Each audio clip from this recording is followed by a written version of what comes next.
لیکن یاد رکھو کہ حضرت ابوبکر رضی اللہ عنہ وہ ہیں کہ جو علی کے بھی امام ہیں. ہمیں اپنے فرقے میں نمبر بڑھانے کے پیچھے نہیں پڑنا چاہیے، بلکہ جو بات ہے مکمل کریں.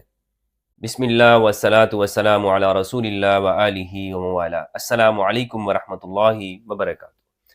کچھ خطیب حضرات جب چیخ چلا کر گفتگو کرتے ہیں تو وہ یہ بات سمجھتے ہیں کہ شاید اس طرح ان کی گفتگو میں، ان کی تقریر میں وزن پیدا ہو گیا ہے. حقیقت یہ ہے کہ آپ کی گفتگو میں وزن اور تاثیر آپ کی دلیل سے بنتا ہے، نہ کہ آپ کے چیخ چلا کر بات کرنے سے. میں جب یہ بات سنتا ہوں کہ لوگ صحابہ کرام رضوان اللہ علیہم کے فضائل وہ ایسی باتوں سے بیان کرتے ہیں کہ جو در حقیقت بنتی نہیں ہے، تو اس سے ایک طرح سے مجھے ان لوگوں کی اس یتیمی کا احساس ہوتا ہے کہ یہ کتنے تہی دامن ہیں. مثلا ایک شخص اگر صحابی کی ایسی فضیلت بیان کرے جو قرآن و سنت سے ثابت نہ ہو، تو اس سے تو اس گفتگو کرنے والے کا جو قد اور کاٹ ہے وہ اس کے مکتب اور فرقے میں تو بڑھ جاتا ہے، لیکن کیا علم کی دنیا میں بھی اس کا قد کاٹ بڑھ گیا؟ تو یہ سوچنے کی بات ہے. مثلا آپ صحابہ کرام کی ایسی فضیلت ثابت کریں کہ جو دوسری طرف سے اگر دیکھا جائے تو وہ خود رسول اللہ کی زندگی کے اوپر آپ کی سیرت اور آپ کے فضائل کو کم کر رہی ہو، تو کیا ایسی بات کو لیا جائے گا؟ لیکن ابھی تک ہم سنتے رہے. میں اپنے تمام سنی بھائیوں سے یہ بات کہنا چاہتا ہوں کہ میری اس گفتگو کو خوب ٹھنڈے دماغ سے سنیے گا، بغیر کسی تعصب کے، بغیر اس بات کو سمجھے کہ میں شاید آپ میرے لیے کچھ منفی خیالات رکھتے ہوں. یہ آپ کا اور اللہ سبحانہ و تعالیٰ کا معاملہ ہے کہ آپ میرے لیے کیا جذبات رکھتے ہیں، لیکن میں وہی بات کروں گا کہ جو حق اور سچ ہے اور قرآن و سنت کے مطابق ہے. اور آج میں اس بات کو انشاءاللہ آپ کے سامنے ثابت کرنے کی کوشش کروں گا. مثلا میں اپنے سنی بھائیوں سے یہ کہنا چاہتا ہوں کہ ہم ہمیشہ سنتے رہے کہ حضرت عمر رضی اللہ عنہ کے سائے سے بھی شیطان ڈرتا ہے، اور جہاں سے حضرت عمر گزرتے ہیں شیطان بھاگ جاتا ہے. اس پہ تقریریں ہوتی ہیں یا نہیں ہوتی؟ مجھے بتائیں میرے سنی بھائی، اس پہ تقریریں ہوتی ہیں، اس کو پھیلایا گیا ہے، اس بات کو لوگ کرتے ہیں، ہمارے خطیب حضرات، واعظین اور اہل سنت ممبر کے اوپر. لیکن دوسری جانب اگر ان تمام روایات کو آپ جمع کریں، عام لوگوں کا یہ کام نہیں ہے جمع کرنا، لیکن تحقیق کرنا تو کام ہے نا. آپ ان کو جمع کریں تو آپ کو یہ بات معلوم ہوگی کہ اس میں رسول اللہ صلی اللہ علیہ وآلہ وسلم کی توہین ہو رہی ہے. اور اس پر میں الگ سے گفتگو کر چکا ہوں، آپ میری وہ ویڈیو دیکھ سکتے ہیں جس میں میں نے یہ بتایا ہے کہ یہ روایت رسول اللہ صلی اللہ علیہ وآلہ وسلم کی زندگی اور آپ کے شان کے خلاف ہے. مثلا اشارہ کرتا چلوں، باقی آپ وہیں میرے لیکچر میں اس بات کو دیکھیے گا کہ رسول اللہ صلی اللہ علیہ وآلہ وسلم کے سامنے ایک عمل ہو رہا ہے، لیکن شیطان وہاں سے نہ بھاگتا ہو. حضرت عمر آ جائیں اور وہ عمل بند ہو جائے، حضور فرمائیں کہ عمر تمہارے آنے سے شیطان بھاگ جاتا ہے. تو اب یہ آپ خود سوچئے کہ اس میں حضور کی ذات کو جس نے بھی بنائی یہ فضیلت اس نے بیان کی، لیکن یہ نہیں سوچا کہ حضرت عمر کی فضیلت تو وہ ثابت کر رہا ہے، تو حضور کی کیا اس میں شان نہیں کم ہو رہی؟ تو اس طرح سے ہمیں سوچنا چاہیے. تو جب لوگ یہ بات کریں کہ کسی صحابی کی فضیلت بیان کریں، تو اس فضیلت کو بیان کرنا چاہیے جو قرآن و سنت کے مطابق ہو. میرے کہنے کا مقصد یہ ہے، میں ہرگز اس کے خلاف نہیں ہوں کہ صحابہ کرام کے فضائل نہیں ہیں. کوئی مسلمان بھی ایسا نہیں ہے کہ جو صحابہ کرام کے فضائل کو نہ مانتا ہو، اس سے انکاری. ایک مسلمان مجھے آپ نہیں دکھا سکتے جو یہ کہتا ہو کہ صحابہ کرام رضوان اللہ علیہم کی کوئی فضائل نہیں ہے. ایسا کوئی شخص نہیں ہے. غالی سے غالی شخص بھی، رافضی بھی آپ اس کو کہہ لیں، وہ بھی اس کا منکر نہیں ہے کہ قرآن مجید کے اندر ان لوگوں کی مدح اور ان لوگوں کی تعریف بیان کی ہے جنہیں رسول اللہ صلی اللہ علیہ وآلہ وسلم کا ساتھ دیا، آپ کے لیے اپنے گھر بار کو چھوڑا، ہجرت کی، نصرت کی، مدینہ کے اندر رہے، ظلم و ستم سہا، قریش اور بنو امیہ کے ظالم اور سفاک ان کے حکمرانوں کا اور ان لوگوں کا کہ جو ان میں بڑے تھے، ان کے ظلم و تشدد کو سہا ہے. تو ایسے لوگوں کی مدح جب قرآن کر رہا ہو تو کوئی شخص کیسے انکار کر سکتا ہے؟ ہاں آپ یہ کہہ سکتے ہیں کہ صحابہ کا جو لفظ ہے یہ قرآن میں اس معنوں میں آیا ہے یا نہیں آیا ہے، یا آپ صحابی کسے کہہ رہے ہیں، اس میں اختلاف ہو سکتا ہے. لیکن مومن جو رسول اللہ کا ساتھ دینے والے ہیں، جو مفلحون ہیں جنہیں قرآن کہتا ہے، جنہیں قرآن مہاجرین اور انصار کہتا ہے، جنہیں السابقون الاولون کہتا ہے، اس سے کوئی انکار نہیں کر سکتا، ورنہ اسے تو اسلام سے نکلنا ہوگا. ٹھیک ہے، تو اس لیے میں اس کا انکاری نہیں ہوں. کوئی شخص یہ کہے کہ جناب آپ انکار کرتے ہیں، نہیں. دیکھیں، میں اس ویڈیو میں جو بات کرنا چاہتا ہوں وہ یہ ہے کہ آپ وہ فضیلت بیان کریں صحابہ کی جو رسول اللہ نے ارشاد فرمائی ہو، جو قرآن مجید نے بیان کی ہو. اور قرآن مجید کے ہوتے ہوئے ہمیں کسی ایسی بات کا کرنا ہمارے لیے ضروری نہیں ہے کہ جو فضیلت ثابت ہی نہ ہوتی ہو. مثلا لوگ یہ کہتے ہیں کہ مولا علی کے امام بھی حضرت ابوبکر رضی اللہ عنہ، یہ بھی مولا علی کے امام ہیں. یعنی اگر حضور نے مولا علی سے یہ فرمایا کہ من کنت مولا فہذا علی مولا اللہم والی من والا وعاد من عادا، کہ جس کا میں مولا ہوں علی اس کا مولا ہے، تو یہ تو مولا علی کی فضیلت ہے. لیکن یاد رکھو کہ حضرت ابوبکر رضی اللہ عنہ وہ ہیں کہ جو علی کے بھی امام ہیں. جب یہ بات کوئی شخص کہے گا اور اس چیز کو کہاں سے ثابت کرے گا؟ اسے وہ ثابت کرے کہ بخاری کے اندر یہ آتا ہے کہ رسول اللہ صلی اللہ علیہ وآلہ وسلم نے فرمایا مروا ابا بکر فلیصلی بالناس، ابو بکر رضی اللہ عنہ کو حکم دو کہ وہ لوگوں کو نماز پڑھائے.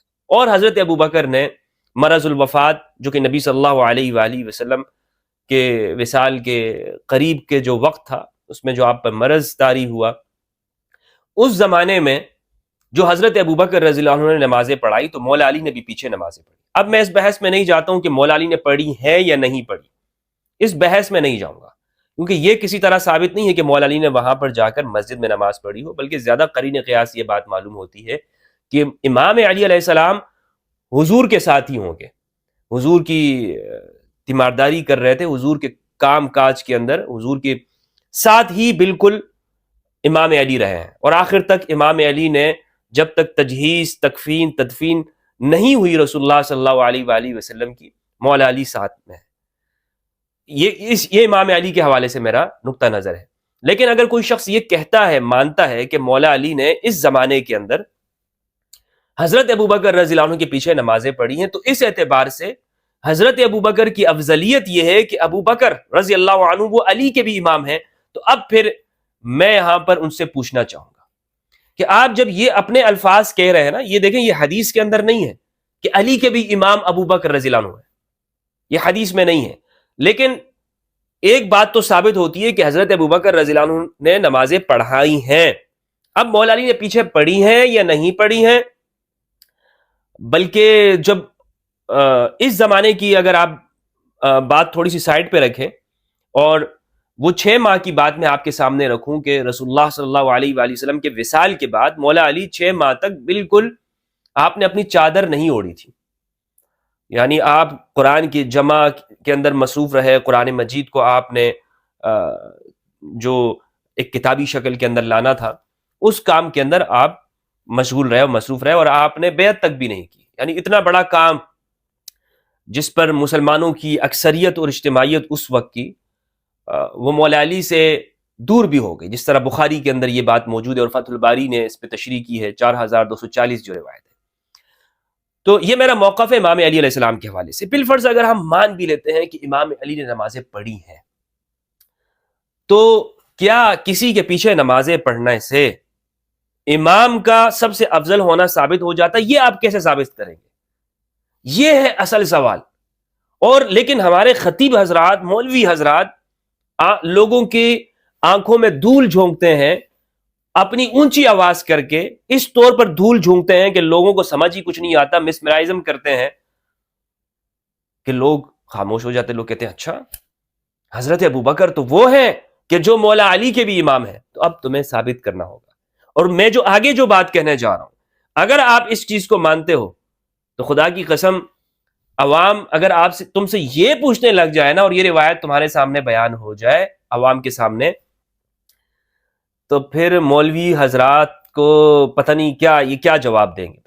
خدا کو تو انہوں نے جواب دینا ہے یا نہیں دینا، یہ شاید یہ سمجھ لیا ان لوگوں نے کہ ہم نے کسی کو جواب نہیں دینا. عوام کو تو یہ جواب دینا سمجھتے ہی نہیں ہے، لیکن شاید انہوں نے یہ بھی لکھ لیا کہ ہم نے اللہ کے سامنے بھی پیش نہیں ہونا. حالانکہ قرآن میں ہے کونوا قوامین بالقسط شہداء للہ، انصاف کے لیے کھڑے ہو جاؤ، اللہ کے لیے گواہ بن جاؤ. تو اللہ کے لیے گواہ بنے، اپنے فرقے کے لیے گواہ نہ بنے. یہ مولوی حضرات اپنے فرقے کے لیے گواہ، کیونکہ اس طرح کی بات اگر کریں گے تو آپ اپنے فرقے میں پاپولر ہو جاؤ گے، اور اکثریت چونکہ سنیوں کی ہے ماشاءاللہ، ان کو ہم نے سن کر رکھا ہے کہ وہ لاجک دلیل سے تو ان کو بات کرنا ہم نے سکھائی نہیں ہے کہ وہ سوچے بھی، کہ وہ یہ بات بھی پوچھیں جو آج میں آپ کے سامنے بیان کرنے چاہ رہا ہوں۔ اگر یہ بات ایسی ہے اور ہم اس کو مان لیتے ہیں کہ مولا علی نے حضرت ابوبکر رضی اللہ عنہ کے پیچھے نمازیں پڑھی ہیں، تو اب آگے جو سوال پیدا ہو رہے ہیں وہ سوال پھر میں آپ کے سامنے پیش کرنا چاہوں گا۔ وہ یہ ہے کہ میں آپ سے یہ کہنا چاہتا ہوں کہ اگر آپ یہ کہتے ہیں کہ مولا علی نے حضرت ابوبکر کے پیچھے نمازیں پڑھی ہیں، تو رسول اللہ صلی اللہ علیہ وآلہ وسلم نے خود عبد الرحمن ابن عوف صحابی ان کے پیچھے نمازیں پڑھی، نماز پڑھی ہے، نمازیں نہیں، بہت ساری نمازیں نہیں، ایک نماز پڑھی ہے، لیکن بہرحال نماز پڑھی ہے عبد الرحمن بن عوف رضی اللہ عنہ کے پیچھے۔ اب مجھے بتائیں مولوی صاحب، کیا آپ یہ کہیں گے کہ اگر حضرت ابوبکر مولا علی کی بھی امام ہیں، کیونکہ مولا علی نے پیچھے نمازیں پڑھی ہیں، تو کیا مولوی جی آپ یہ کہیں گے کہ عبد الرحمن ابن عوف وہ رسول اللہ کے امام ہیں کیونکہ رسول اللہ نے پیچھے نماز پڑھی ہے؟ اس طرح تو آپ کی منطق کے اعتبار سے عبد الرحمن ابن عوف امام الانبیاء ہوئے علیہ باللہ۔ یہ جملہ آپ کہیں تاکہ پھر آپ کے اوپر پھر لگے، یہ جملہ آپ کہہ کے دکھائیں کہ عبد الرحمن ابن عوف کے پیچھے چونکہ رسول اللہ نے نماز پڑھی ہے صلی اللہ علیہ وآلہ وسلم فداہ ابی و امی، اگر آپ یہ کہتے ہیں تو پھر اس کا مطلب یہ کہ عبد الرحمن ابن عوف وہ زیادہ افضل ہوئے، وہ زیادہ افضل ہوئے رسول اللہ صلی اللہ علیہ وآلہ وسلم سے بھی، کیونکہ حضور نے ان کے پیچھے نماز پڑھ لی۔ اب یہ کہاں لکھا ہوا ہے؟ یہ ہے جناب صحیح مسلم کے اندر۔ کہاں ہے؟ صحیح مسلم۔ اور کہتے ہیں صحیح مسلم کی تمام روایات صحیح ہیں۔ صحیح مسلم کی حدیث ہے 952، نماز کے احکام و مسائل کے اندر ہے، اور آپ یہ کسی بھی ویب سائٹ پہ بھی دیکھ سکتے ہیں یا جو ایپس ہیں اس میں آپ دیکھ سکتے ہیں، صحیح مسلم کی روایت۔ ابن شہاب کہتے ہیں عباد بن زید سے ان عروۃ بن المغیرہ ابن شعبہ، انہوں نے روایت کی اخبرہ ان المغیرۃ ابن شعبہ اخبرہ انہ غزا مع رسول اللہ صلی اللہ علیہ وآلہ وسلم۔ مختصر یہ کہ یہ حدیث مغیرہ بن شعبہ سے روایت ہے۔ کس سے روایت ہے؟ مغیرہ بن شعبہ سے۔ ترجمہ میں آپ کے سامنے رکھتا ہوں۔ مغیرہ بن شعبہ کہتے ہیں کہ وہ رسول اللہ صلی اللہ علیہ وآلہ وسلم کے ساتھ غزوہ تبوک میں شریک ہوئے۔ مغیرہ نے کہا کہ صبح کی نماز سے پہلے رسول اللہ صلی اللہ علیہ وآلہ وسلم قضاء حاجت کے لیے باہر نکلے، اور میں نے آپ کے ہمراہ پانی کا ایک برتن اٹھایا۔ جب رسول اللہ صلی اللہ علیہ وآلہ وسلم میری طرف لوٹے تو میں برتن سے آپ کے ہاتھوں پر پانی ڈالنے لگا۔ سبحان اللہ۔ آپ نے اپنے دونوں ہاتھ 3 بار دھوئے، پھر اپنا چہرہ دھویا، اس کے بعد اپنے دونوں ہاتھوں سے جب جبہ نکالنے لگے، جبے کی دونوں آستینیں تنگ ہوئیں تو آپ نے اپنے ہاتھ جبے کے اندر کر لیے، حتیٰ کہ آپ نے اپنے بازو جبے کے نیچے سے نکال لی اور دونوں ہاتھ کوہنیوں تک دھوئے، پھر اپنے دونوں موضوع پر مسح کر کے وضو مکمل کیا، پھر آپ آگے بڑھے۔ مغیرہ کہتے ہیں کہ میں بھی آپ کے ساتھ آگے بڑھا، یہاں تک کہ ہم نے لوگوں کو اس حال میں پایا کہ عبد الرحمن بن عوف کو آگے کر چکے تھے۔ انہوں نے انتظار نہیں کیا کہ حضور تشریف لائیں، حضور وضو کے لیے تشریف لے گئے تھے، اور انہوں نے نماز کے لیے امام کس کو آگے کر دیا؟ عبد الرحمن بن عوف کو، صحابی ہے۔ اچھا، کہتے ہیں یہاں تک کہ ہم نے لوگوں کو اس حال میں پایا کہ وہ عبد الرحمن بن عوف کو آگے کر چکے تھے، انہوں نے نماز پڑھائی، اور رسول اللہ صلی اللہ علیہ وآلہ وسلم کو 2 رکعتوں میں سے ایک ملی۔ آپ نے آخری رکعت لوگوں کے ساتھ ادا کی، چنانچہ حضرت عبد الرحمن بن عوف رضی اللہ عنہ نے سلام پھیرا تو رسول اللہ صلی اللہ علیہ وآلہ وسلم اپنی نماز کی تکمیل کے لیے کھڑے ہو گئے۔ اس بات نے مسلمانوں کو گھبراہٹ میں مبتلا کر دیا اور انہوں نے کثرت سے سبحان اللہ کہنا شروع کر دیا۔ جب نبی صلی اللہ علیہ وآلہ وسلم نے اپنی نماز پوری کر لی تو ان کی طرف متوجہ ہوئی اور فرمایا تم نے اچھا کیا، یا فرمایا تم نے ٹھیک کیا۔ آپ نے ان کی تحسین فرمائی کہ انہوں نے وقت پر نماز پڑھ لی تھی۔ اب اس روایت میں میں یہ نہیں جاؤں گا کہ قرآن کہتا ہے کہ رسول اللہ سے آگے مت بڑھو اور یہاں پر کیوں انہوں نے امام کو آگے کر لیا، نہیں، حضور نے دیکھ لیا، حضور نے فرمایا کہ ٹھیک ہے تم لوگوں نے اچھا کیا، لیکن بہرحال ایک کام انہوں نے کر لیا اور حضور نے تحسین فرمائی اس کی۔ یہاں سے اس روایت کو پیش کرنے کا جو مقصد ہے وہ یہ ہے کہ آپ خود دیکھیں اس روایت کو، نمبر کو چیک کریں، صحیح مسلم کی روایت ہے۔ حضور نے 1 رکعت نماز عبد الرحمن بن عوف صحابی کے پیچھے پڑھی، صبح کی نماز ہے، صبح کی نماز ہے، تو یہ شرف تو عبد الرحمن بن عوف کو حاصل ہو گیا کہ حضور نے ان کے پیچھے نماز پڑھی ہے؟ بتائیں مولوی صاحب، کیا عبد الرحمن بن عوف امام الانبیاء ہوئے؟ نبیوں کے امام اور خاتم النبیین محمد رسول اللہ صلی اللہ علیہ وآلہ وسلم، تمام انبیاء سے افضل، سب کے امام، اور ان کے امام کون؟ عبد الرحمن بن عوف، حدیث سے ثابت ہے۔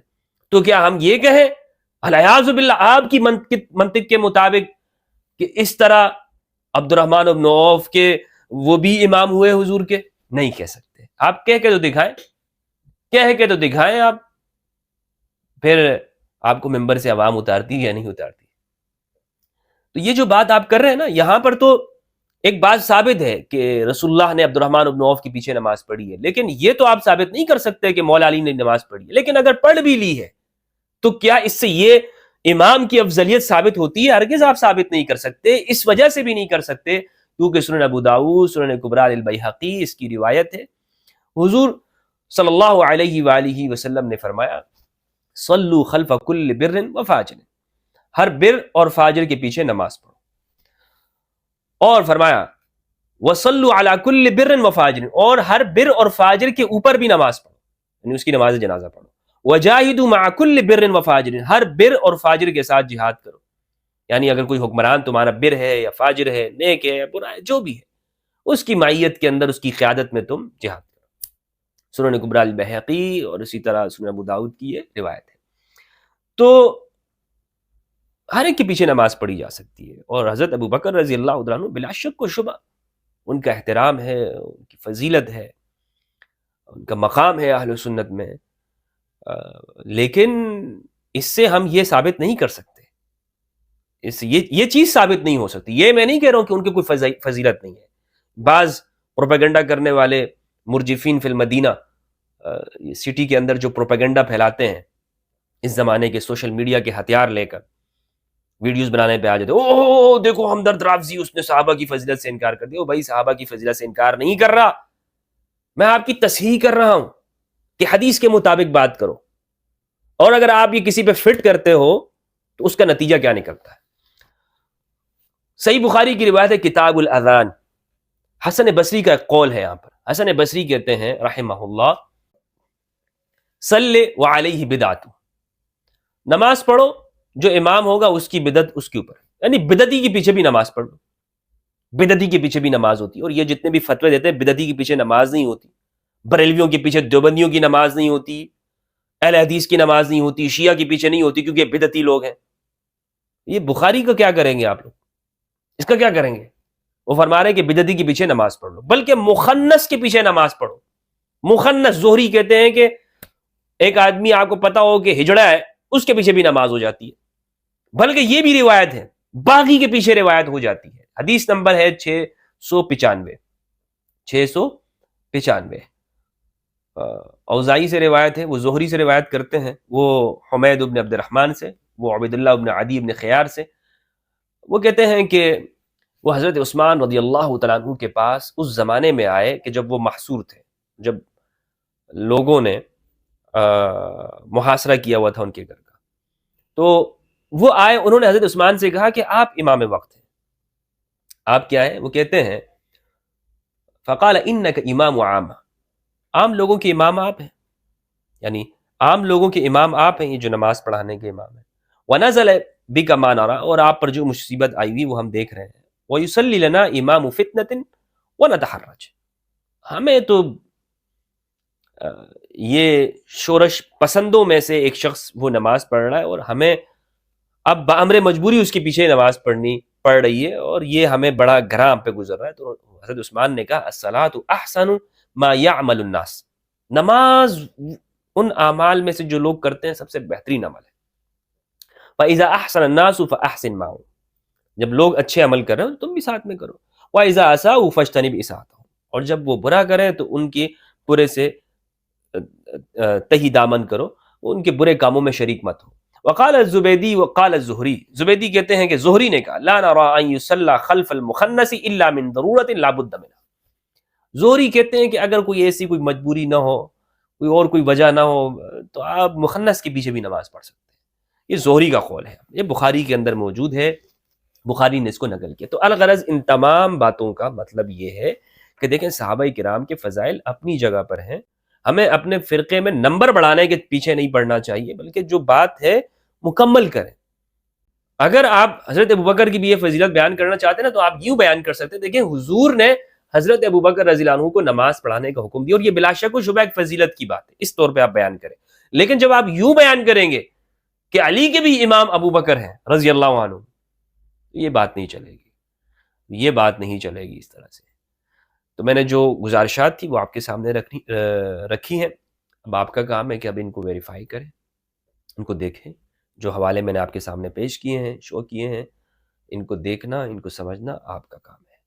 اللہ سبحانہ و تعالی ہم سب کو قرآن مجید میں تدبر کرنے اور اہل بیت علیہ السلام کی معرفت عطا فرمائے۔ السلام علیکم ورحمۃ اللہ وبرکاتہ۔